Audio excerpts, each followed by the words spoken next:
यत्कृपातो ध्रुवोऽयं सकलकुशलपात्रं ब्रह्मपुत्रं नतास्मि।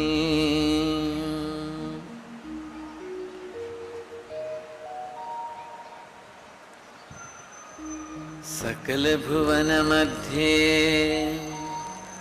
निर्धनास्तेऽपि धन्या निवसतिरधियेषां श्रीहरिर्भक्तिरेका। हरिरपि निजलोकं सर्वथा तो विहाय प्रविशतिरदितेषां भक्तिसूत्रोपनद्यः। कहते हैं कि सकल भुवन मध्य निर्धनास्ते धन्या, कि सभी भुवनों में 14 भुवन, 7 लोक नीचे और 7 लोक ऊपर, उन सभी भुवनों में निर्धनास्ते विधन्या, वो निर्धन व्यक्ति धन्य है कि जिसके हृदय में भगवान की भक्ति है।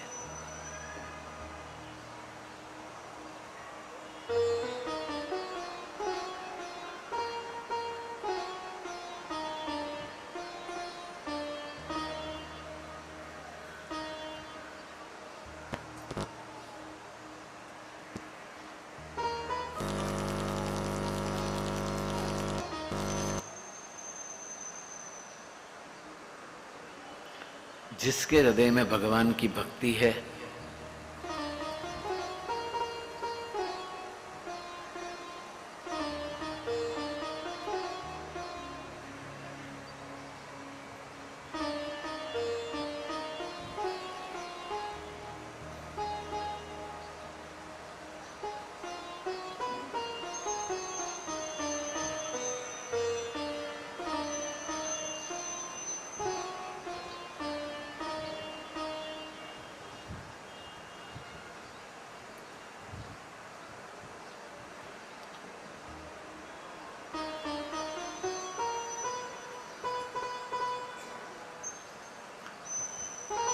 किसी के पास घर का बल है।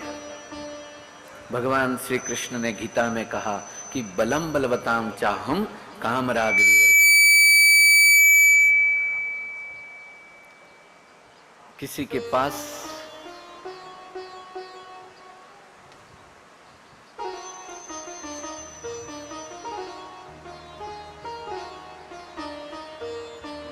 पास घर का बल है, बढ़िया घर है तो बल है, पुत्र का बल है, तो किसी के पास भूमि का बल है कि मेरी इतनी दुकान है, इतनी इनकम आती है। किसी के पास विद्या का बल है,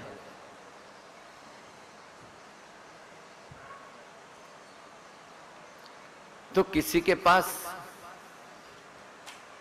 सौंदर्य का बल है। चालू रखना जरा।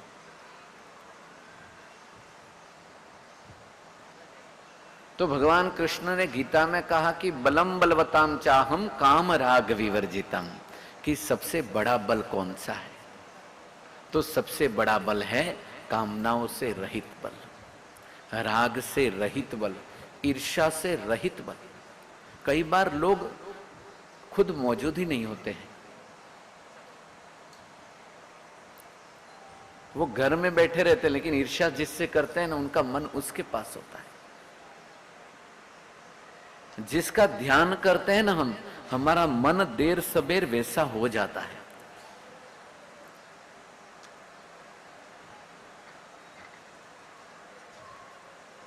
हम ईर्ष्या करेंगे, किसी से द्वेष करेंगे, तो जिस समय में जिस व्यक्ति का ध्यान करेंगे ना, तो उस जैसा सामने वाला व्यक्ति का मन उद्विग्न रहता, वैसा हमारा रहेगा।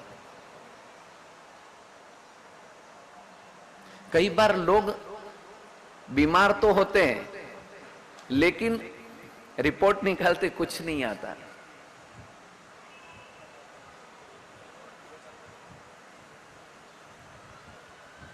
अभी हम चिंतित रहते, उसकी क्या रिपोर्ट आएगी भाई? ईर्ष्या में जल रहे हैं, उसकी क्या रिपोर्ट आएगी? द्वेष से सूखे जा रहे, उसकी क्या रिपोर्ट आएगी? हम संसार में रहते हैं, घर में जीते हैं, जीवन में जीते हैं, लेकिन हमारा चिंतन सही नहीं है, हमारा मनन सही नहीं है। आपने थोड़ी सी चिंता करी, उसका बीज जो है ना, वो फिर रात दिन हम जलते रहते हैं।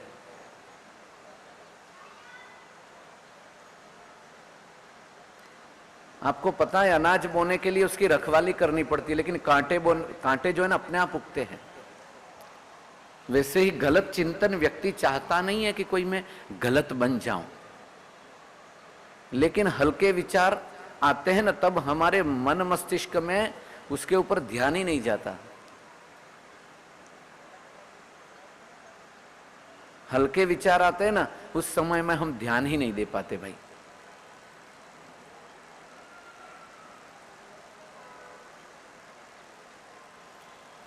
तो परमात्मा ने इतना सुंदर जीवन दिया। भगवान कृष्ण गीता में कहते हैं कि बलम बलवताम चाहम काम राग विवर्जितम।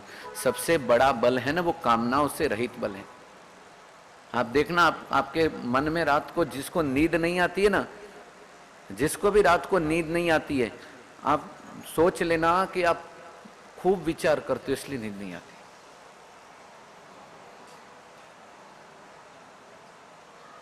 फिर डॉक्टर आपको गोली देगा, लेकिन उस गोली से निद्रा जो है ना देवी है, निद्रा है ना देवी है, उससे स्फूर्ति मिलती है। वो गोली है, वो देवता नहीं है जिससे आपको ताजगी मिले। कुछ समय के लिए आपका शरीर बेहोश जरूर हो जाएगा, लेकिन ताजगी जो मिलती है ना, वो निद्रा से मिलती है।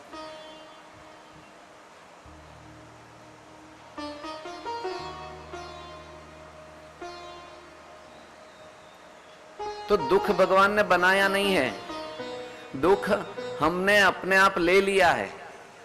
गलत चिंतन करके, गलत मनन करके, गलत धारणा करके।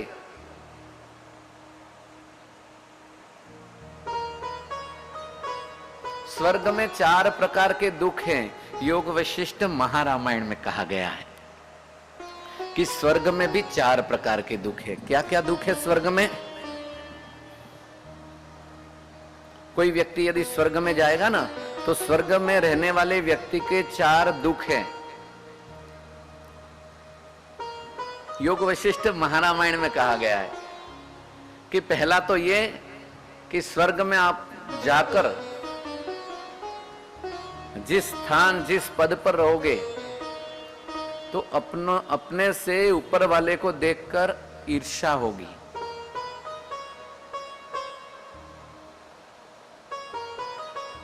क्योंकि आप कहीं भी जाओ, कोई ना कोई तो आपसे ऊपर वाला है। प्रधानमंत्री से ऊपर भी राष्ट्रपति होता है भाई।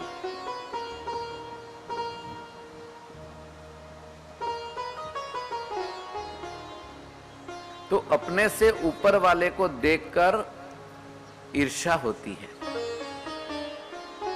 और जो बराबर बैठा है ना कुर्सी पे, हमारे बराबर लेवल में चलता है, उसको देखकर द्वेष होता है कि ये मेरे बराबर क्यों है।